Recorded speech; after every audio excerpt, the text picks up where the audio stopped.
nombre del Padre, del Hijo y del Espíritu Santo. Amén. Dios te salve María, llena eres de gracia, el Señor es contigo. Bendita tú eres entre todas las mujeres y bendito es el fruto de tu vientre, Jesús.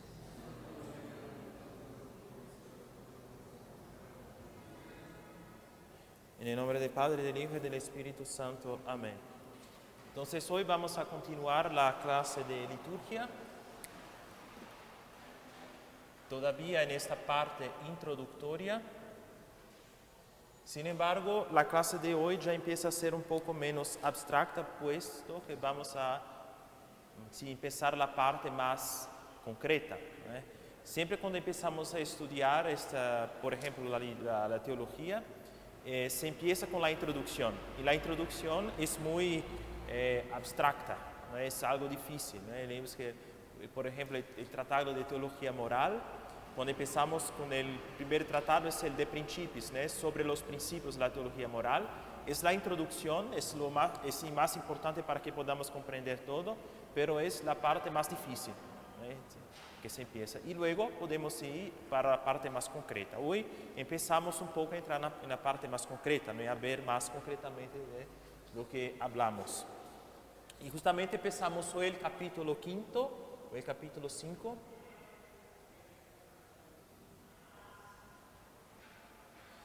Las fórmulas litúrgicas.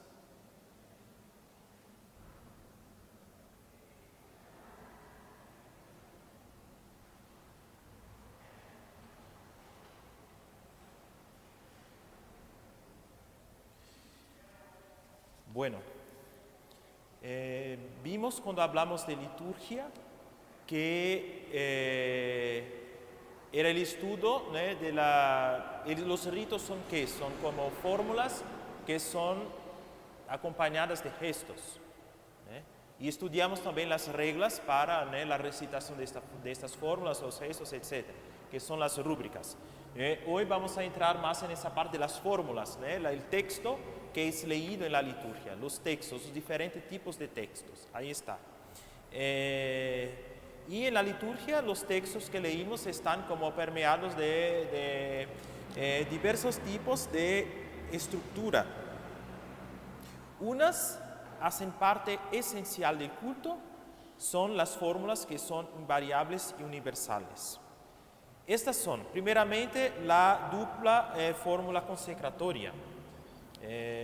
La fórmula consecratoria o dupla, porque son dos, ¿no? Dos consagraciones. Fórmula consecratoria. La doble, porque hay dos. La consagración de la hostia y la consagración del vino, ¿no? Para que se convierta en la preciosísima sangre de nuestro Señor.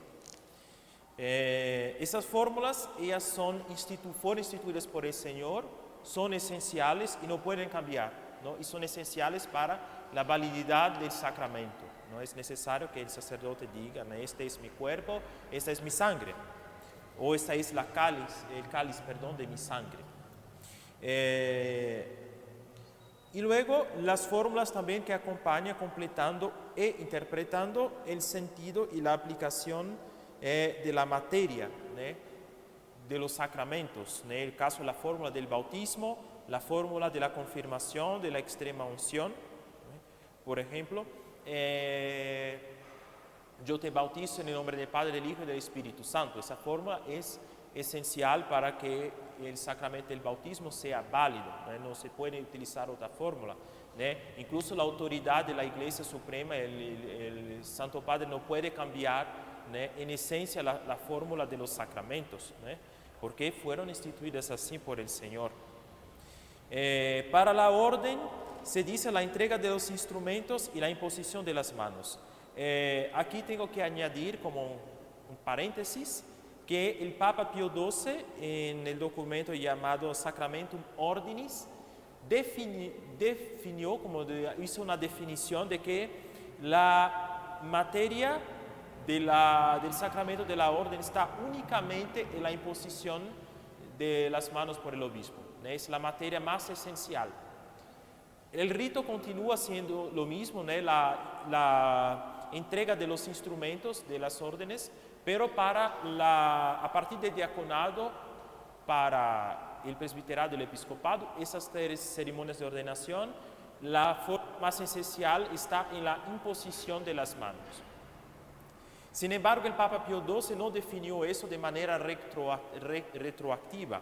Quiero decir que a partir de ese momento es así. Quizás en el pasado la entrega de los instrumentos haya, por institución de la Iglesia, haya sido parte esencial, vamos a decir, del rito de la ordenación. Pero hoy, desde ese documento de Pío XII, se dice que la ordenación está esencialmente en la imposición de las manos del obispo, más la fórmula que él definió del rito que expresa esa imposición de manos. En el matrimonio es la fórmula que es muy variada, pero que exprime esa mutua aceptación de los esposos, de los novios, el matrimonio. Como sabemos, el matrimonio es celebrado por los que van a contraerlo. Y la forma que expresa esta entrega de los esposos es la fórmula esencial del matrimonio. Sabemos que desde el Concilio de Trento existe una obligación a todo católico bautizado en la Iglesia Católica, de someterse a la fórmula canónica, es la forma canónica, que el matrimonio tiene que ser realizado por un testigo que se dice, un testigo que es nombrado por la Iglesia por tal. Normalmente es el párroco que tiene esta función, pero otro sacerdote o diácono en la disciplina actual puede recibir esta función de recibir el consentimiento del matrimonio. Bueno, obviamente que la Iglesia puede dar en ciertos casos una dispensa de esa forma canónica para que ciertas personas se casen de otra, en ciertos casos más complicados que se casen sin respetar esa norma canónica, pero es la norma que todos tienen que seguir para la validez del matrimonio. También encontramos como fórmula esencial la fórmula de la absolución sacramental. Yo te perdono de todos tus pecados. Se discute si el nombre del Padre, del Hijo y del Espíritu Santo hace parte de esa fórmula esencial. Pero bueno, así está. La fórmula esencial es yo te perdono de tus pecados. Ego te absolva peccatis tuis in nomine Patris et Filii et Spiritus Sancti. En latín. Es la fórmula que más esencial para el sacramento de la confesión, para el perdón sacramental de los pecados. Ahí está. Las otras fórmulas que no son la forma esencial o las fórmulas esenciales de los sacramentos son fórmulas que son accidentales, que fueron instituidas por la Iglesia para en su liturgia, que como que nos da una explicación más detallada de lo que se está pasando. Entonces la misa no es solamente la fórmula de la consagración, hoc est enim corpus meum, y que, en fin, no es solamente las fórmulas de la consagración, pero la misa es todo, desde el nombre del Padre, del Hijo, in nomine Patris et Filii et Spiritus Sancti, hasta el último evangelio, todo eso hace parte del rito de la misa. Entonces son ritos que acompañan y que fueron instituidos por la Iglesia. Ahí está. Bueno, de estas fórmulas accidentales es lo que vamos a hablar más hoy, Esa es solo la introducción, las formas esenciales. Entonces tenemos primeramente las fórmulas litúrgicas. Entonces primeramente las lecturas.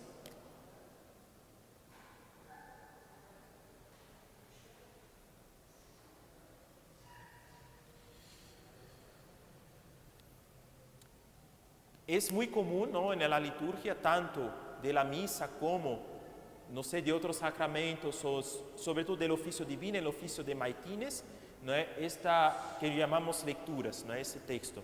Bueno, las lecturas que son más o menos largas, según lo que estamos haciendo. Bueno, en la misa puede tener lecturas que son más o menos largas según el día.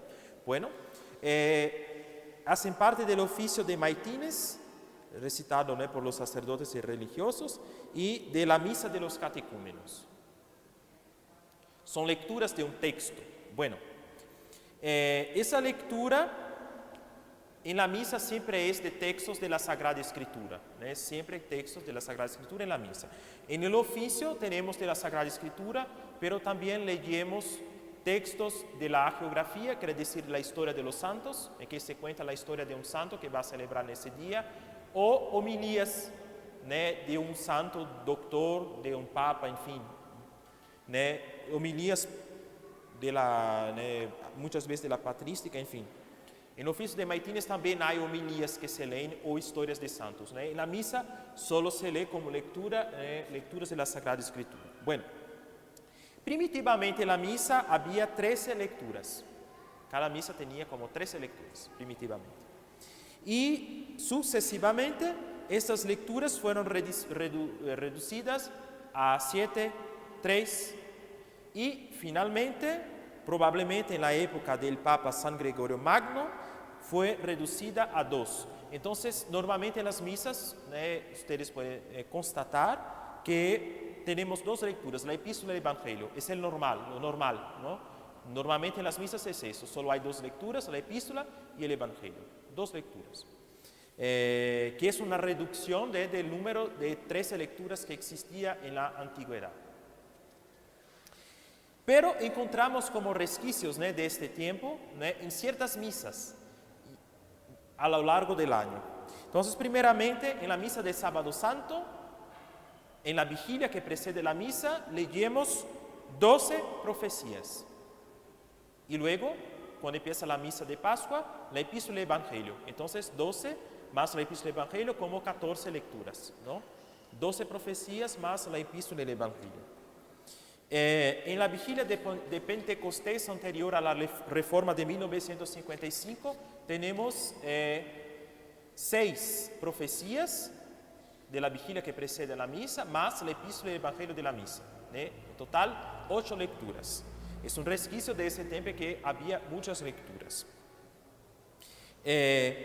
Los sábados de las 4 témporas del año, que sea las 4 témporas de Adviento, Cuaresma, Pentecostés y septiembre, no es 4 sábados en el año, ¿no? Que en el cambio de las estaciones celebramos, ¿no? Esta misa que en su forma larga, tradicional, tiene 7 lecturas. Entonces, 7 lecturas, hay 5 lecturas que preceden la epístola y el evangelio. Entonces, 5 lecturas más la epístola y el evangelio, total 7. 7 lecturas en la misa de sábado de 4 témporas. 3 lecturas en las misas del miércoles de 4 témporas, de las 4 témporas del año. Entonces, el miércoles de 4 témporas de Adviento, Cuaresma, Pentecostés y septiembre, 3 lecturas, una lectura más la epístola y el evangelio. Igualmente también el miércoles de la 4ª semana de Cuaresma y el miércoles de la Semana Santa, el miércoles santo. El miércoles santo obviamente no es una misa muy larga, ¿no? Puesto que leemos también en el evangelio la pasión del Señor según San Lucas, ¿no? Es la lectura más larga que tenemos de la pasión, ¿no?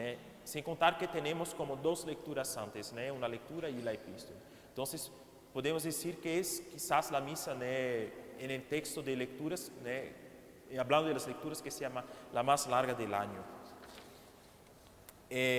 Bueno, el oficio de maitines, como la misa original, dije originalmente eran 13 lecturas. Bueno, igualmente en el oficio de maitines había también 13 lecturas, 13 lecciones.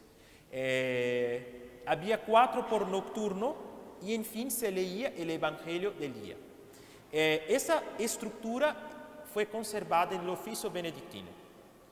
Si toman el oficio de los benedictinos, ellos van a tener como una misa con 3 nocturnos, cada nocturno va a tener como 4 lecturas. En el oficio romano, esas 4 lecturas fueron reducidas a 3 por nocturno. Es como normalmente en el oficio de maitines hay una lectura que es como repartida, ¿no? En varios momentos. Y cada momento hay como un responsorio que se canta o que se dice, ¿no? Después de las lecturas. Bueno, esas 4 lecturas fueron como repartidas en 3 en el oficio romano. haciendo como 9 lecturas en vez de 13. En los oficios en que hay solo uno nocturno, hay solamente 3 lecturas que se hacen en el fin de los 9 salmos o de los 3 salmos en ciertas partes del año. Bueno, eso es lo que tenemos a decir sobre las lecturas. Luego, segunda 2 son las lecturas breves.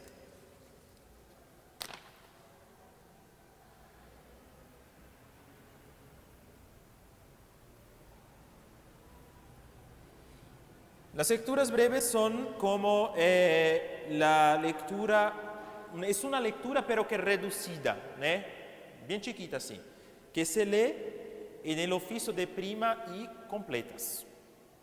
Ella sustituye o reemplaza en el oficio monástico la lectura de la regla que se dice en prima. Entonces, en el oficio monástico de la orden de San Benedito, leemos en prima una parte de la regla monástica de San Benedito. Bueno, pero en su oficio privado, y para nosotros que tenemos el oficio romano, esa lectura de la regla es reemplazada por una lectura cortita de la Sagrada Escritura, que se llama lectura breve.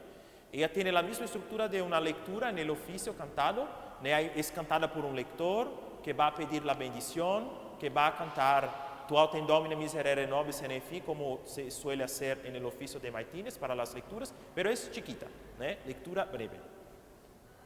Y en el oficio de completas, en algunas órdenes religiosas, no es el caso de los benedictinos, se conservó en ese momento la lectura de tratados ascéticos o de hagiografía, historia de los santos, y eso fue sustituido por una pequeña lectura de la Sagrada Escritura, al menos en oficio romano, monástico, en fin, que tenemos. Entonces, la lectura breve. 3, los capítulos o el capítulo.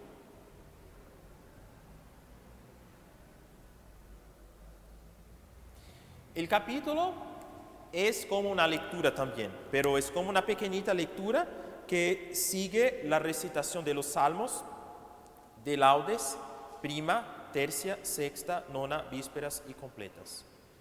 Solo no leemos capítulos en maitines, todas las otras horas tenemos capítulos. Y corresponde normalmente al oficio, a lo que se dijo en el oficio de maitines. Bueno, el capítulo es siempre cantado por el oficio cantado, en el coro. Es cantado por el celebrante del oficio,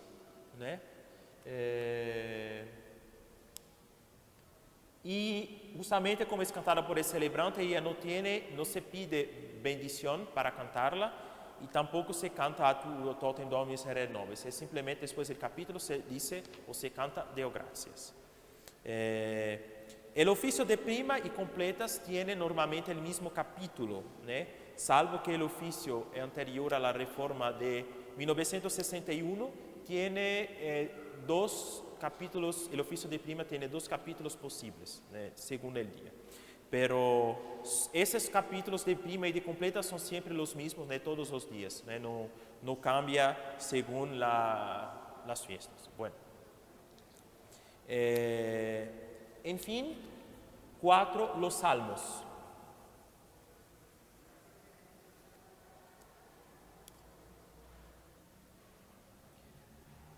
Los salmos son como que la base o lo esencial de un oficio divino.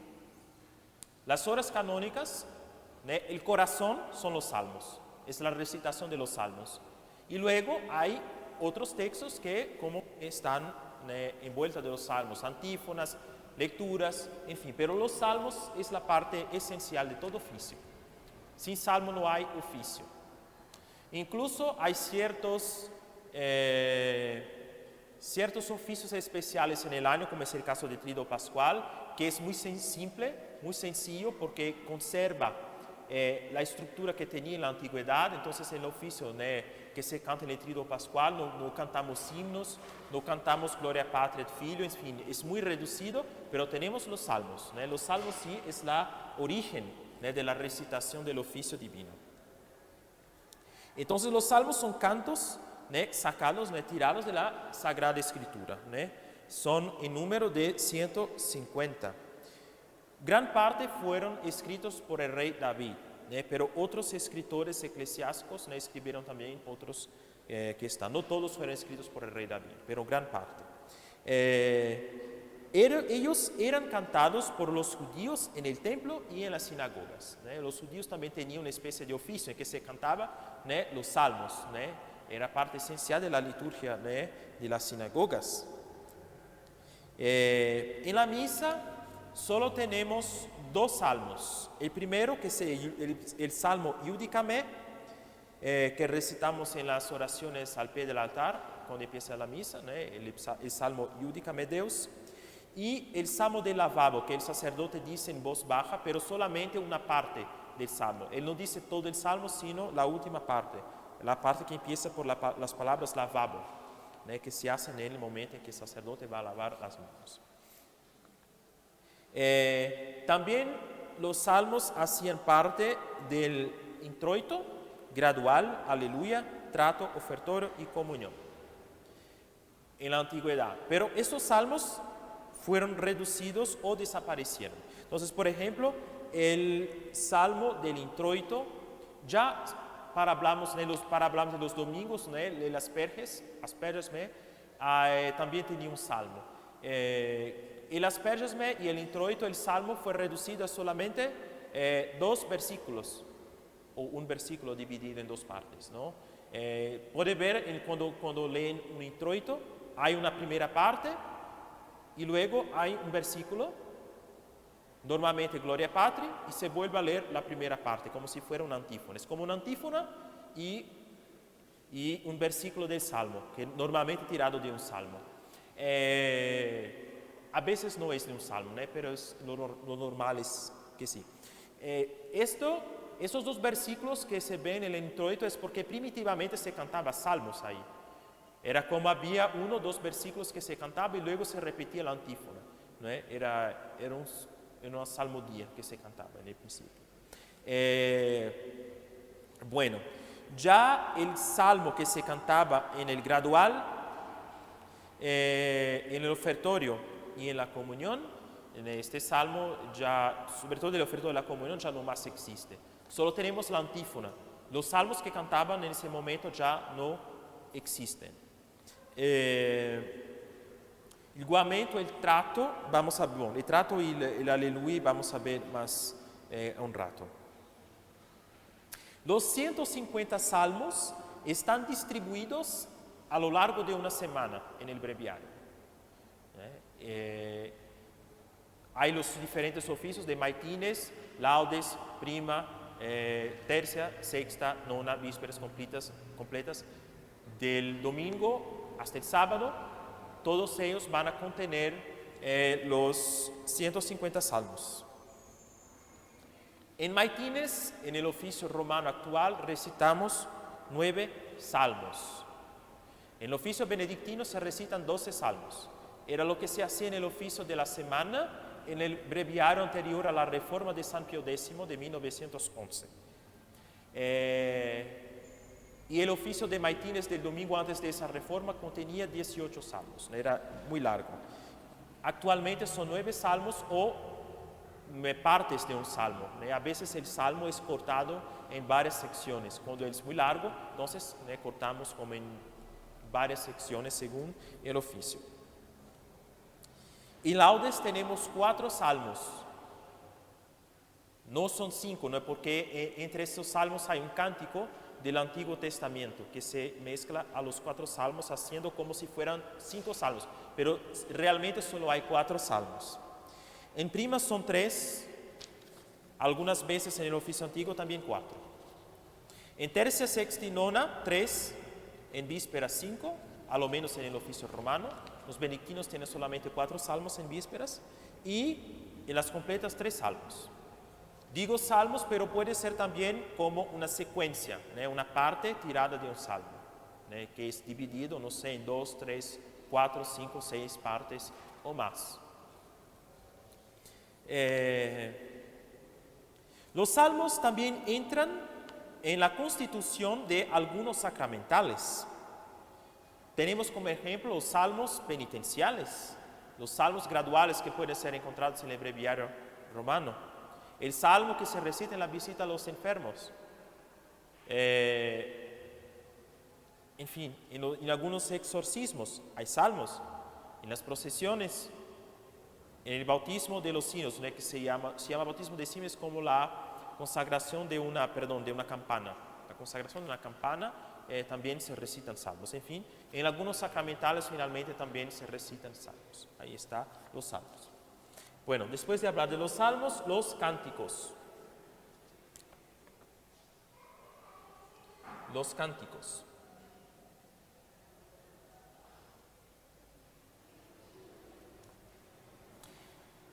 Son cánticos extraídos de la Sagrada Escritura.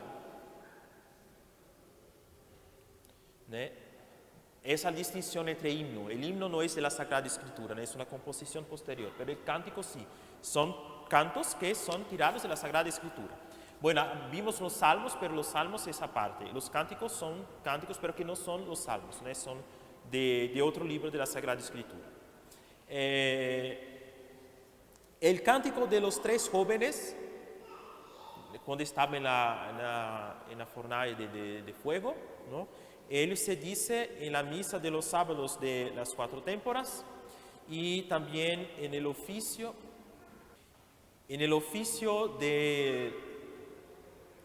del domingo, de laudes del domingo, o de las fiestas, cuando se toman los salmos del domingo. Tenemos ese cántico, ¿no?, de los tres jóvenes. Tenemos 3 cánticos del Nuevo Testamento que son recitados cada día. El primero en el oficio de laudes, el cántico llamado Benedictus. El Benedictus, ¿no?, es el canto recitado por Zacarías, ¿no?, el padre de San Juan Bautista, ¿no?, cuando finalmente, ¿no?, se liberó de su mudez, ¿no?, después del castigo, ¿no?, que había recibido. El canto es el cántico, es recitado en el oficio de laudes cada día. El cántico de Magnificat, el cántico de Nuestra Señora, ¿no?, cuando va a visitar su prima Isabel, y que ella hace, ¿no?, la declaración, ¿no?, que eres bendita en todas las mujeres. Entonces ella proclama este cántico. Bueno, es el cántico que recitamos cada día en vísperas, el cántico del Magnificat. Y por último, en el oficio de completas recitamos el cántico Nunc Dimittis, que es el cántico que el profeta, que el anciano Simeón recitó cuando Jesús fue presentado en el templo, que tomó el niño Jesús en sus brazos y recitó ese cántico. Son llamados cánticos evangélicos porque son tirados, tomados del Evangelio. Tanto el Benedictus como el Magnificat y el Nunc Dimittis. Aparte de esos, en el oficio romano tenemos otros 14 cánticos. Uno ya hablé, fue el cántico de los 3 jóvenes, y que son distribuidos en la semana. Hay unos que se dicen en las laudes del primer, porque las laudes tienen como 2 esquemas. Uno que es el primero, el normal, y el otro que se dice en ciertos días de penitencia. Y en esos días de penitencia tienen como otros cánticos que tomamos, diferentes de lo que decimos cuando las laudes siguen el primer esquema. Y entonces, entre los 7 de la semana hay 2 para cada día, ¿no? 2 como si se toma el primero o el segundo esquema. Entonces tenemos como un total de 14 cánticos. En el oficio romano, en ciertos oficios como en el oficio benedictino, es posible que haya otros cánticos, que se reciten otras horas, pero bueno, ahí está. Los cánticos, entonces los cánticos son recitados como los salmos, son salmodiados, aunque no sean del libro de los salmos. Entonces dije cuando hablé de los salmos que en oficio de laudes tenemos 4 salmos más un cántico, como si fueran 5. Pero son 4 salmos y un cántico que se recita como un salmo, de la misma estructura de un salmo.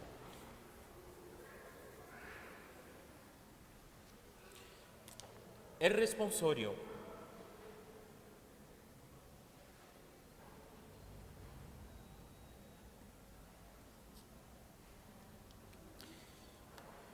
El responsorio, como el nombre dice, es una respuesta. Es una respuesta del coro, de los que cantan, a las lecturas. Normalmente contienen versículos de salmos o el canto del aleluya. Es el caso del aleluya en la misa. Pueden ver que en la misa, después de la lectura, entonces hay un gradual, hay fuera del tiempo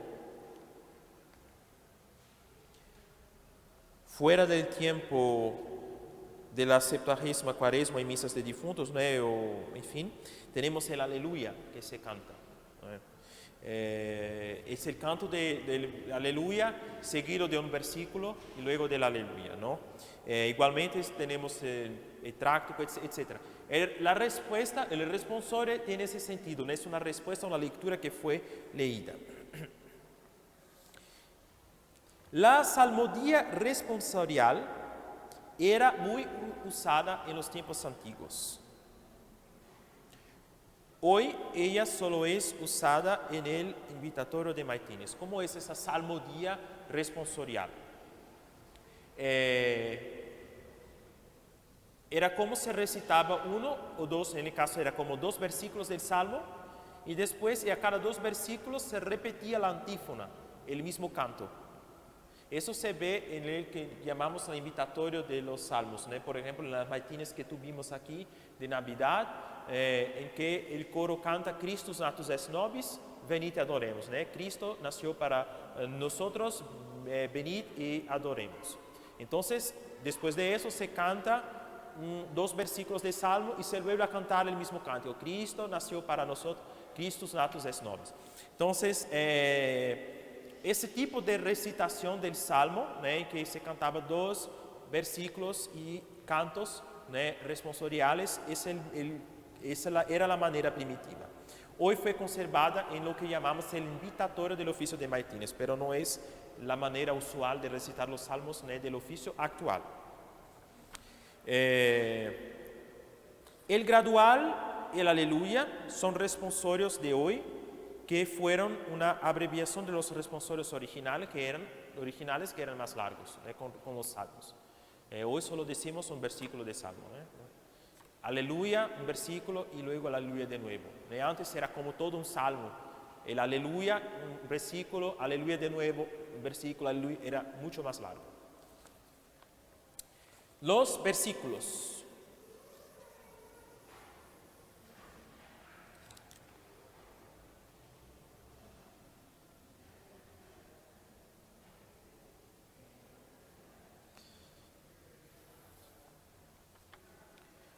Los versículos es como un versículo que está acompañado de una respuesta.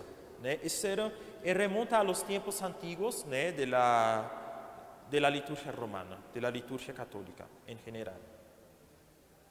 Es simplemente un versículo que se canta, seguido de una respuesta a ese versículo. Eso se ve en los oficios, por ejemplo, en laudes después del himno o después de un responsorio. Hay un versículo que es cantado por un cantor y luego todos cantan una respuesta. Es solo un versículo, una frase, algo así. Dice, era muy común en los tiempos primitivos. Es como un diálogo rápido después de ciertos responsorios o himnos. Como dice, después del himno de laudes o vísperas o después del responsorio de las otras horas. Este modo está muy presente en las preces del oficio y en la litanía de los santos. Entonces, si toma la litanía de los santos, hay la litanía, y después hay ciertos versículos. Hay un versículo con una respuesta, un versículo y una respuesta. Como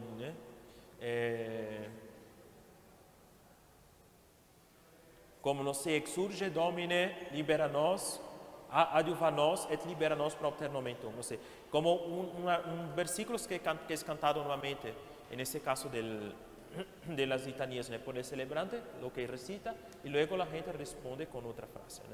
Esa es la estructura del versículo. En las preces del oficio también, ¿no? Como en ciertos días de penitencia, ¿no? Tenemos como unas preces que se dicen, ¿no? Que en los días de penitencia se dicen de rodillas, ¿no? Y es siempre un versículo seguido de una respuesta que los otros cantan, ¿no? Versículos, muy bien. Las litanías.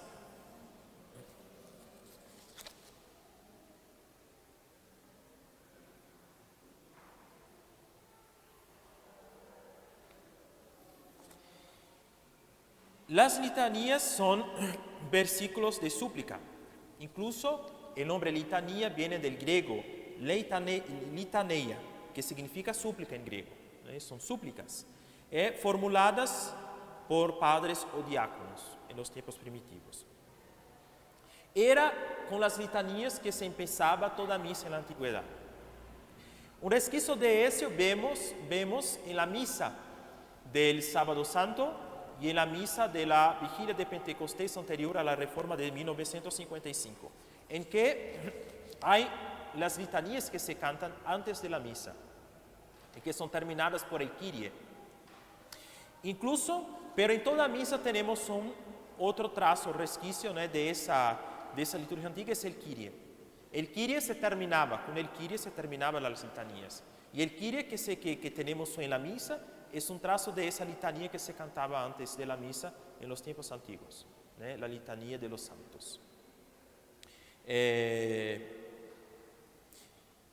Bueno, primitivamente no tenemos como las litanías de los santos, pero también con el tiempo, ¿no? se aparecieron otras litanías, como la litanía de Loreto, ¿no? llamado la de Nuestra Señora.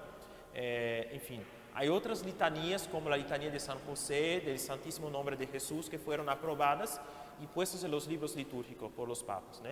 Pero ¿no? son más votivas. Pero la litanía original es la litanía de los santos, de todos los santos. 9. Las antífonas.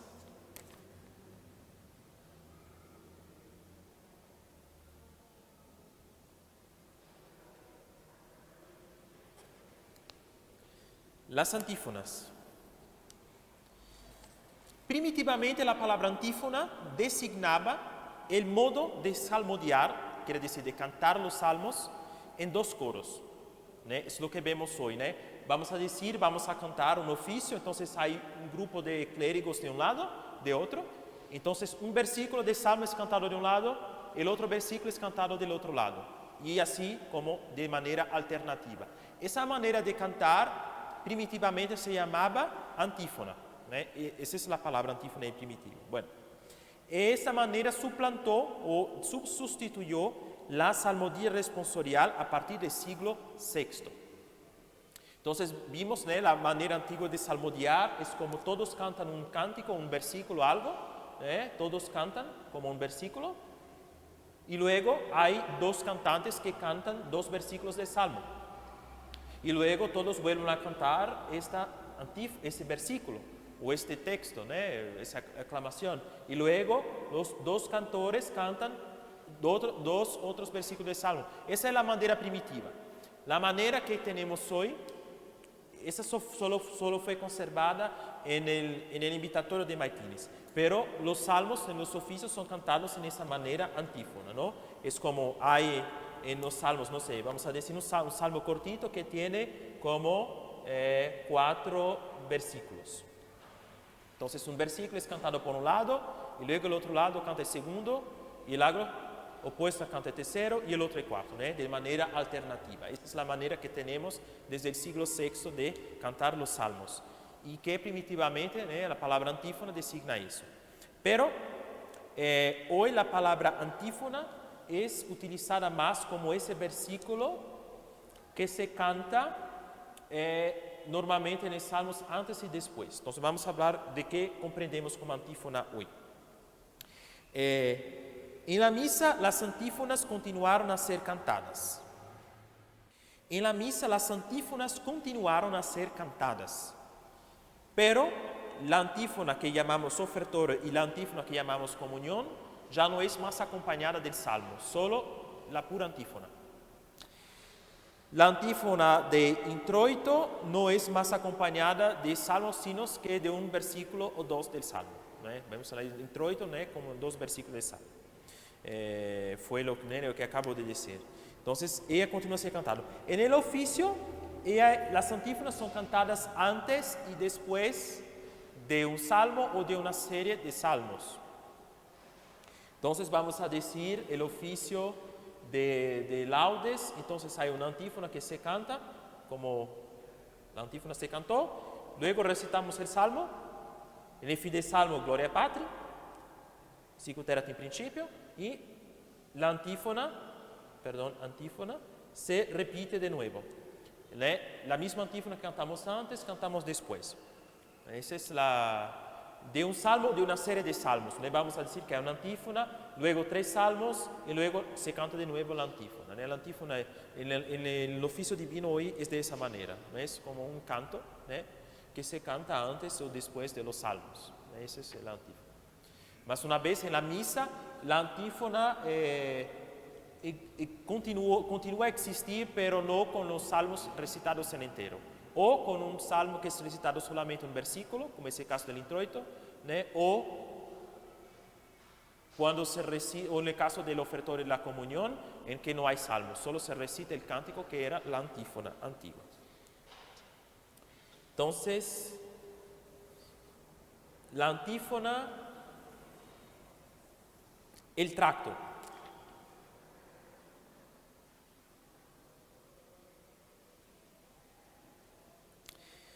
Primitivamente la palabra tracto designaba más una salmodia recitada por un solo coro sin interrupción. Es decir, un solo coro no es alternativamente, pero una sola, un coro que cantaba todo el salmo, sin interrupción.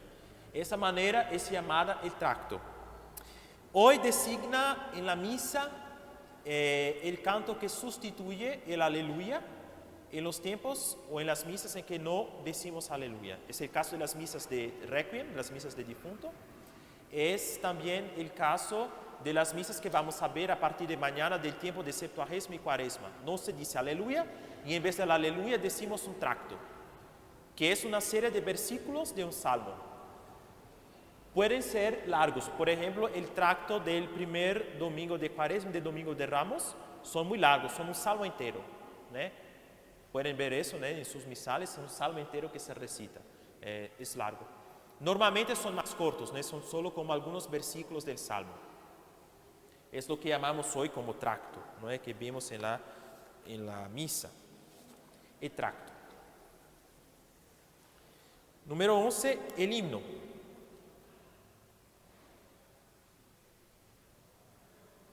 El himno. El himno es una composición poética, en principio prosódica. No era poética en principio, era más como un texto. Que más tarde como poética de manera silábica, como dividida en versos iguales, como poesía. Se originaron en la época de los apóstoles, pero los himnos antiguos o la estructura de los himnos de los primeros tiempos casi no se ven hoy porque los gnósticos abusaron del uso de los himnos. Entonces, para como cohibir ese abuso de los gnósticos, el uso de los himnos fueron cada vez más siendo restringidos por la Iglesia. Y por eso la estructura primitiva de los himnos hoy no vemos poco. Pero un himno que es muy antiguo y que se conserva hoy es el Gloria de la Misa. Gloria in excelsis Deo. Este himno que tiene la estructura antigua, que no es la estructura como una poesía en versos iguales, es una estructura de un himno antiguo que era cantada en prosa. Entonces, Gloria es como algo que sobrevivió de los tiempos antiguos, de los himnos que fueron cada vez más siendo restringidos.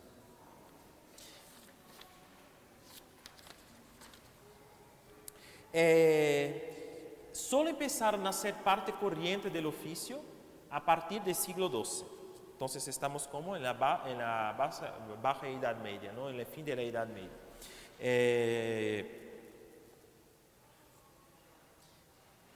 Siglo XII y XIII, porque había una cierta discusión. El problema de los himnos es que son composiciones que no vienen de la Sagrada Escritura, son composiciones posteriores. Y había una cierta discusión si en el oficio vamos a emplear cantos que no vengan de la Sagrada Escritura, que no sean los salmos o los cánticos, ¿no?, que son sacados de la, tomados de la Escritura. Y a partir del siglo XII, sí, ¿no?, todo oficio, ¿no?, empezó a tener himnos.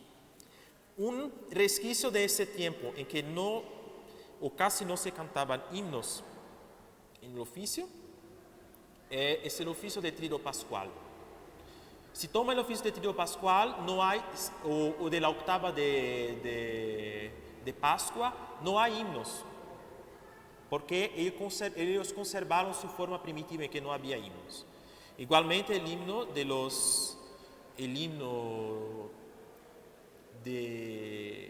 oficio de los difuntos tampoco contienen himnos, porque son como más del siglo XI. En fin, pero hoy hace parte de todas las horas canónicas, desde el oficio de maitines hasta el oficio de completas. Las secuencias.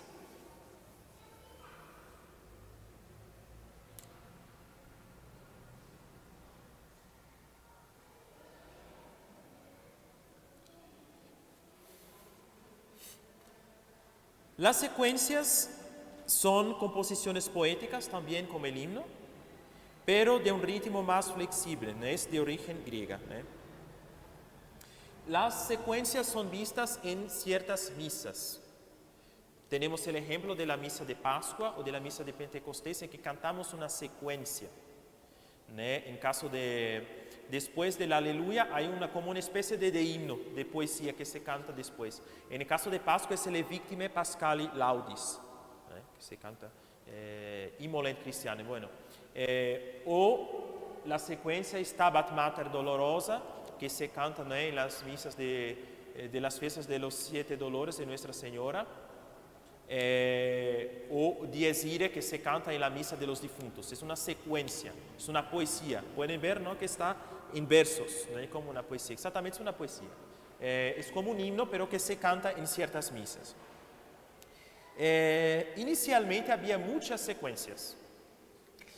Muchas misas tenían secuencia, ¿no? El Papa San Pío V, cuando hizo el misal, como redució mucho la cantidad de secuencias del misal y solo dejó algunos, como el Dies Irae, como el Victime Pascali Laudis de Pascua y el himno Veni Sancte Spiritus de Pentecostés. Son raros o pocos, los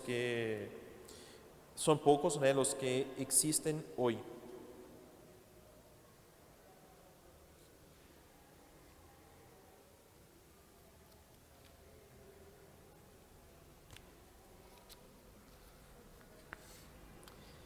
En fin, los símbolos.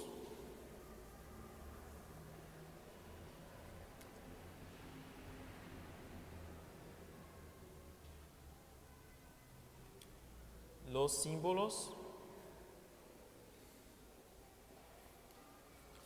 En la liturgia conocemos 3 símbolos hoy. El más grande que se utiliza en la misa, que es el símbolo de Nicea Constantinopla. ¿Qué es un símbolo? Es un resumen de la fe católica, de la fe de la Iglesia, aprobado por la Iglesia, es un resumen. Es el símbolo de los apóstoles, el credo es un símbolo de fe. Lo que utilizamos en la misa es el símbolo de Nicea Constantinopla, es el símbolo de estos 2 concilios. Solo fueron introducidos en la misa de Roma a partir del siglo XI, en la misa de los domingos y ciertas fiestas. Entonces es una parte que es esencial de todo domingo. Pueden ver que toda misa de domingo, toda misa dominical, que sea el oficio del domingo o el oficio de una fiesta, poco importa, vamos a recitar el credo, el credo o el símbolo de Nicea Constantinopla. El símbolo dicho de los apóstoles, que es más antiguo, es más cortito, es lo que decimos, por ejemplo, en ciertas oraciones. Bueno, decimos en el bautismo, por ejemplo, o en el oficio divino, hay veces que se recita el símbolo de los apóstoles, el credo de los apóstoles, que es el más cortito que lo que recitamos en la misa, que es el de Nicea, Constantinopla. Y por fin tenemos un tercero, que es mucho más largo, que es el símbolo pseudo-atanasiano. Pseudo-atanasiano porque por mucho tiempo fue atribuido a San Atanasio. Pero es un símbolo que habla de la doctrina de la Trinidad, contra los arianos. Por eso fue atribuida a San Atanasio. Pero hoy la crítica ya no asocia más a San Atanasio, por eso cambió el nombre para pseudo-atanasiano, como atribuido o símbolo atribuido a San Atanasio. Bueno, ese símbolo de San Atanasio se recita en algunos oficios dominicales a prima, aunque las reformas fueron como reduciendo mucho, hasta la reforma de 1961 que redució, de 56, que redució el símbolo de San Atanasio solamente al oficio de prima de la fiesta de la Santísima Trinidad. Pero todavía hace parte de la recitación del oficio divino, el símbolo de San Atanasio o atribuido a San Atanasio.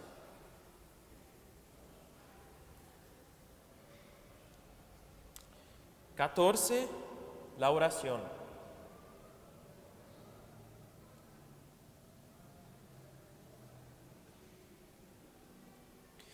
En otros tiempos, después de la salmodia, después del canto de los salmos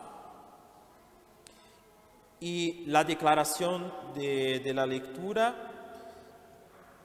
y el canto del correspondiente salmo, responsorio o salmo tracto, después de la lectura del salmo que correspondía, después de la lectura de proclamación de la lectura y del salmo que correspondía a esa lectura, el diácono invitaba toda la asamblea a la oración, utilizando la expresión humiliate capita vestra Deo, como humillad vuestras cabezas delante de Dios, o bajad vuestras cabezas delante de Dios, o humiliate vos ad benedictionem, humillaos a la bendición, o flectamus genua, como hinquemos.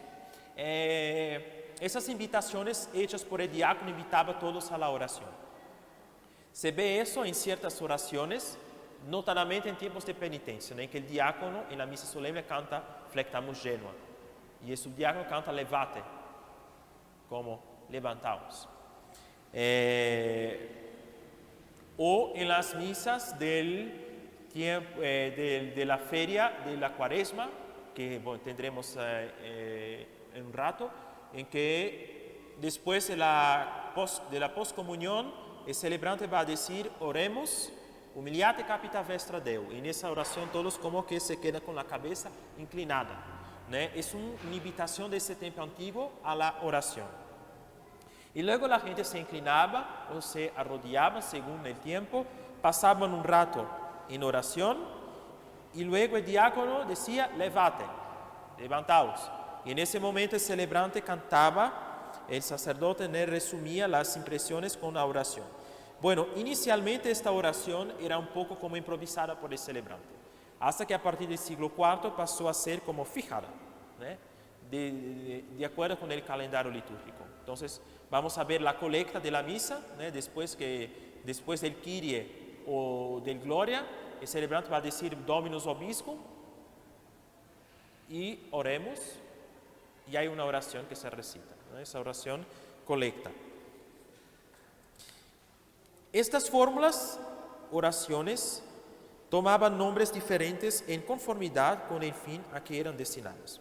Entonces el nombre colecta que tenemos a la oración, que llamamos colecta, que viene en el comienzo de la misa después del Kyrie o del Gloria, cuando hay Gloria, en la iglesia de la colecta o de la reunión antes de salir a la procesión estacional. Era porque esa oración se decía en ese momento, en esa parte, en ese momento. La oración del ofertorio que hoy es llamada secreta. Secreta porque siempre se dice en voz baja por el celebrante. Es la oración que se dice antes del prefacio. Se llamaba primitivamente commendatio oblationum, como encomendación de la oblación, de la ofrenda. En fin, la oración post-comunión, porque se dice obviamente después de la comunión, como acción de gracias, ahí está bien. Y había siempre primitivamente, antes de despedir la gente, una oración que llamaba super populum.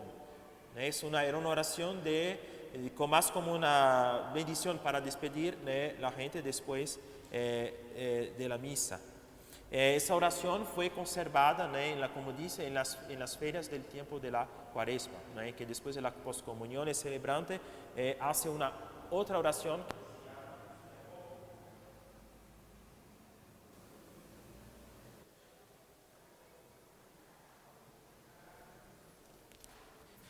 El prefacio también es una oración, pero es una oración de manera más solemne. Es el prefacio que precede el canon de la misa o que, según otra interpretación, ya hace parte del canon de la misa.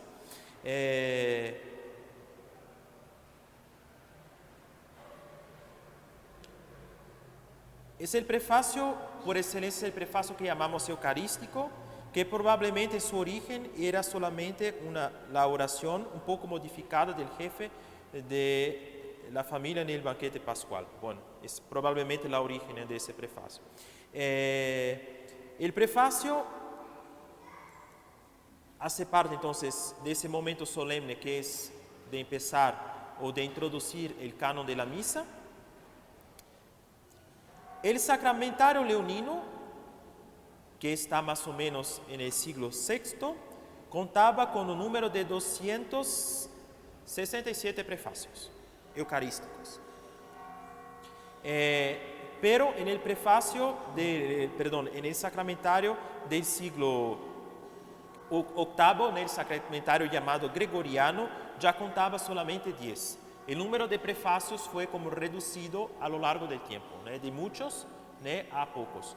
Eso se ve, por ejemplo, en ciertas liturgias occidentales, como es el caso de la liturgia milanesa, en que hay muchos prefacios, como era el rito galicano también, muchos prefacios, y los domingos tienen los prefacios del rito milanés, tienen por ejemplo una variación que cambia según el evangelio del día. El evangelio del día entonces ahí da un tema que cambia en cada prefacio de cada domingo. Eso no existe en el rito romano. El rito romano como que fue reduciendo hasta un número limitado de prefacios. Hoy la liturgia romana cuenta solamente con 15 prefacios que cambian, según los tiempos o las fiestas. Además, hay otros prefacios propios de ciertas grandes funciones litúrgicas. Entonces, hay ciertas bendiciones que por ser muy solemnes son introducidas por un prefacio, como el prefacio de la misa, con el Dominus Vobiscum et Spiritu Tuo Sursum Corda, exactamente como el prefacio de la misa. Es el caso de las ordenaciones que se puede ver en la ordenación diaconal. La fórmula de la ordenación es precedida de un prefacio. El obispo va a cantar Dominus Vobiscum et Spiritu Tuo Sursum Corda, gracias hagamos Domine, como si fuera el prefacio de la misa. Es también el prefacio que es la bendición del Ciro Pascual, que vemos en el canto del Exultet, y luego después del Exultet tenemos un prefacio. El diácono que canta el canto Exultet, que canta a el Ciro Pascual, después de la bendición del fuego nuevo, el diácono va a cantar el canto Exultet, que se termina con un prefacio. Va a cantar Dominus Vobiscum, Sursum Corda, como el prefacio de la misa, exactamente. Igualmente la bendición de los ramos en la Semana Santa antigua que tenemos aquí, es precedida de un prefacio. La bendición del agua del bautismo también se hace con un prefacio. En fin, la dedicación de iglesias, la consagración de vírgenes, etc., son ritos que contienen un prefacio, porque contiene una oración de bendición que es muy solemne. Y ese prefacio marca esa solemnidad de esas bendiciones. Entonces aquí tenemos, aquí es lo que tenemos para el prefacio. Número 16, los exorcismos.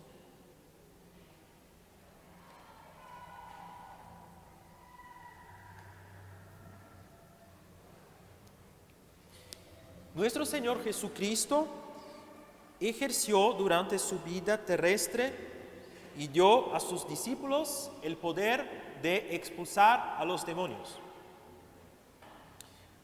A partir del siglo III fue este poder confiado a una orden especial de la jerarquía, la orden de los exorcistas. Nosotros, que somos ordenados según el rito tradicional, recibimos una orden menor, que es la tercera que recibimos, llamada la orden de los exorcistas. Recibimos a la orden de los hostiarios. El hostiario es el portero, es aquel que es responsable por las puertas de la iglesia y por tocar las campanas, ¿no? Y tiene más o menos el oficio de un sacristano.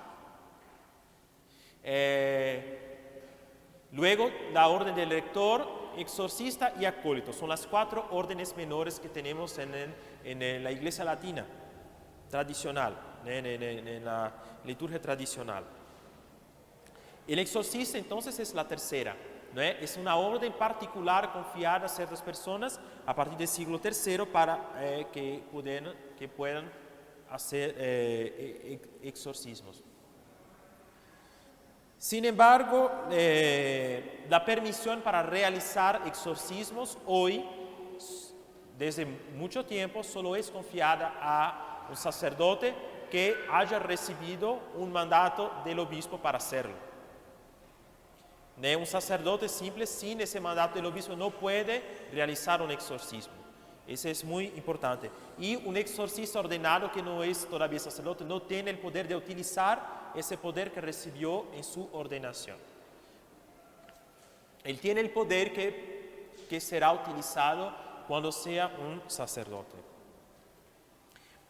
Era conferida esta orden por la entrega de un libro en que estaban contenidas las formas prescritas para conjurar, exorcizar los demonios o exorcismos. Había en la antigüedad un libro, el libro de los exorcismos. Hoy los exorcismos están inscritos en el ritual romano. Normalmente entonces en la ordenación de un exorcista, el obispo va a entregar para que toque el candidato, es así que se confiere el orden, el libro del ritual romano, diciendo la fórmula que le da ese poder de ser exorcista. Hoy los exorcismos andan dispersos en el misal, como en la bendición de agua, en el pontifical, en la dedicación de iglesias, la bendición de las campanas, bendición de los santos óleos, contienen exorcismos. En el ritual, el bautismo contiene exorcismos. La bendición de agua y de otros instrumentos como el aceite, el oro, la mirra, el incienso, el agua en la vigilia de Epifanía, etc. O la bendición de la medalla de San Benito.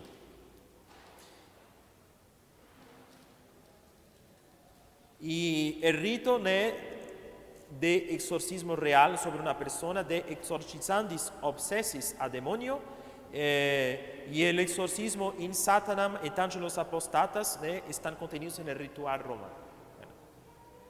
Entonces el exorcismo no solamente en caso a una persona, en el caso de posesión, pero también se hace cuando se bendice ciertos objetos como en el bautismo, etc.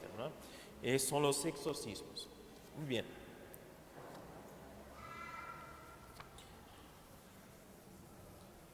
Por hoy vamos a iniciar ahora el último punto, y son las aclamaciones.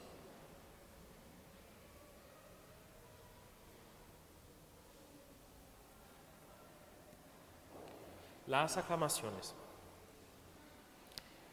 Hay en la liturgia un cierto número de fórmulas muy breves que expresan de un voto la ratificación de una oración, la afirmación de la fe, que pueden clasificarse bajo la designación genérica aclamaciones. Y mantienen en continua e íntima unión la jerarquía a los fieles. Entonces, las aclamaciones hechas por los fieles. Entonces, la primera aclamación es la aclamación muy conocida, amén.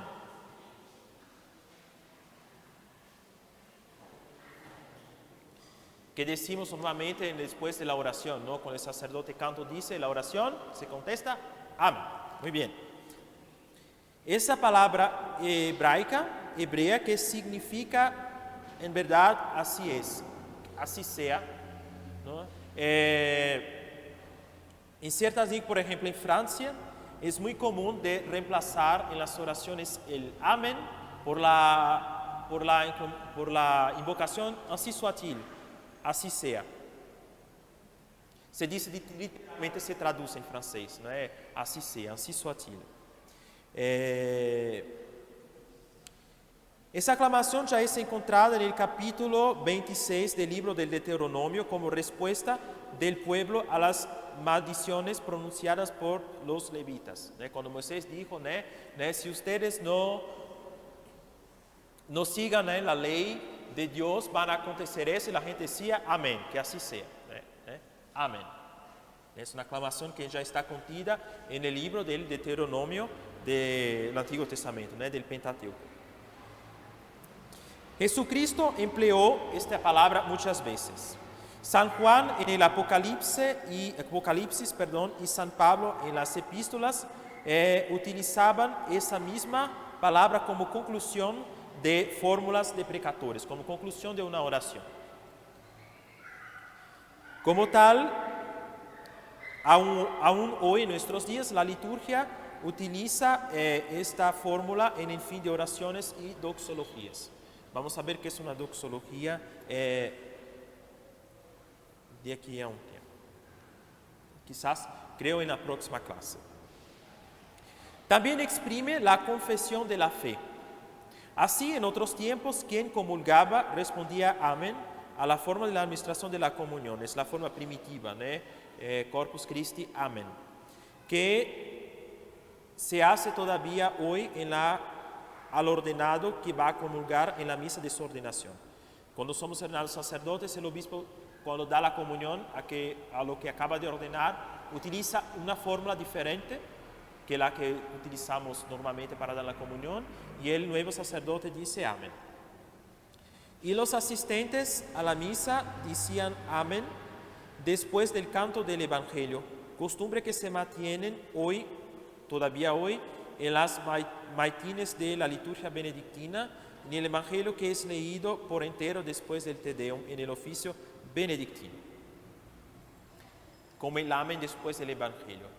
Bueno, como gesto esto existe todavía hoy en el rito dominicano, el rito de los dominicos, en que cuando termina el Evangelio, como hace una señal de la cruz. Así que termina de leer el Evangelio. Todos hacen una señal de la cruz. Ese es expresado en ese costumbre antiguo de decir amén a ese momento. Bueno, hoy terminamos por aquí. La próxima clase vamos a continuar viendo, hay solo un poco para ver de ese capítulo, de las fórmulas que son utilizadas en la liturgia, y vamos a empezar el capítulo 6, las fuentes de estas fórmulas, las fuentes como la Sagrada Escritura o los libros de homilía, etc. De dónde vienen, de dónde son sacados estos textos. Gloria al Padre, al Hijo y al Espíritu Santo.